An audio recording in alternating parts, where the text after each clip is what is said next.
अंतहीन युद्धों, trade war के हालातों, तकनीक और न्यूक्लियर बमों के खतरनाक दौर से गुजरते हुए क्या अब इंसान कुछ नया सोच रहा है?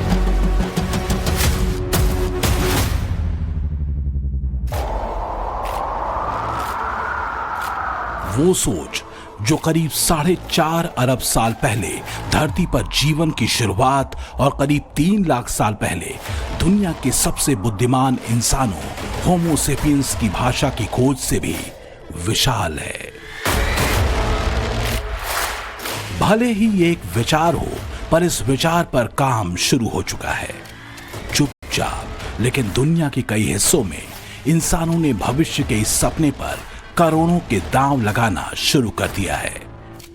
और ये विचार है मृत्यु पर विजय का, मृत शरीरों को नया जीवन देने का।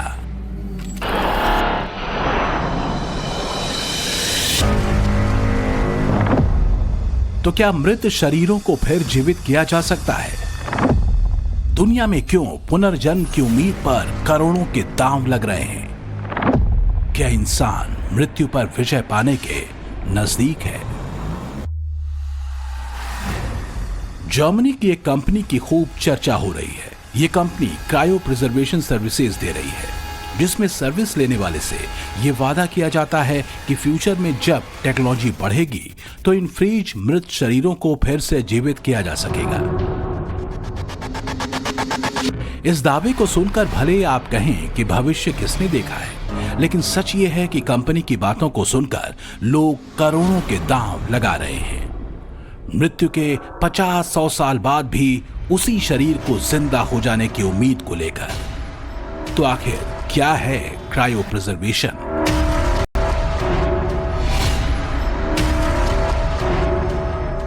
जो हमारी बायोलॉजिकल डिग्रेडेशन है उसको रोक सकें, और इसको हम 3 तरीके से, देयर आर मेनी टेक्निक्स हम उसमें कर सकते हैं। जैसे इसमें बायो प्रिजर्वेटिव हम यूज करते हैं किसी भी बॉडी के पार्ट को प्रिजर्व करने के लिए, और ये जो जब ये टेक्नोलॉजी एडवांस हो जाएगी तो इससे दोबारा हम रिवाइव भी कर सकते हैं।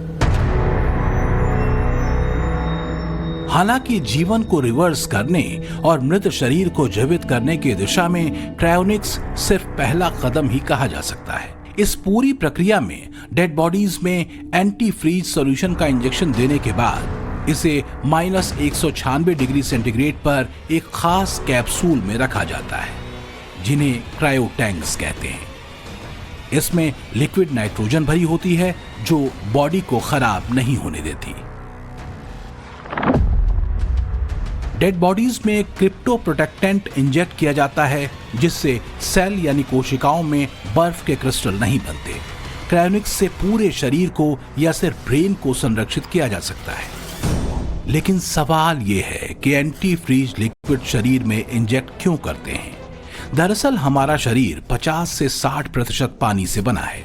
जब ये पानी फ्रीज होना शुरू होता है तो ये बर्फ के क्रिस्टल बनाता है, जो हमारे शरीर के अंदरूनी अंगों और वेन्स को नुकसान पहुंचा सकते हैं। लेकिन जब किसी शरीर में क्रायो प्रोटेक्टेंट डालते हैं तो ये शरीर की सेल्स या टिश्यूज को जमने नहीं देता, और फिर ऐसा करने के बाद डेड बॉडी को सदियों तक लिक्विड नाइट्रोजन में सुरक्षित रखा जा सकता है। लेकिन सवाल घूमकर वहीं आता है कि क्या मृत शरीर में फिर से जीवन का लौटना संभव है?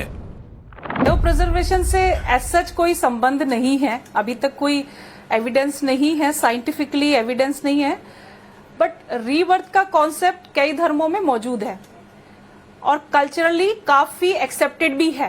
प्राण को संरक्षित करने की विधा है, और जहां तक एक मृत शरीर को पुनर्जीवित करने की बात है तो इस प्रकार का उल्लेख भी हमारे शास्त्रों में मिलता है। शुक्राचार्य जी के लिए वो कहा जाता है कि उनके पास मृत संजीवनी विद्या थी, जिसके द्वारा वह मरे हुए शरीर में पुनः जो है व्यक्ति को जीवित कर देते थे। हालांकि मानव सभ्यता के इतिहास से लेकर आज तक जो कुछ भी हमने हासिल किया था हजारों साल पहले, तो वो भी असंभव ही लगता था। फिर चाहे वो किडनी ट्रांसप्लांट हो, आई ट्रांसप्लांट हो या फिर क्लोनिंग या आर्टिफिशियल इंटेलिजेंस।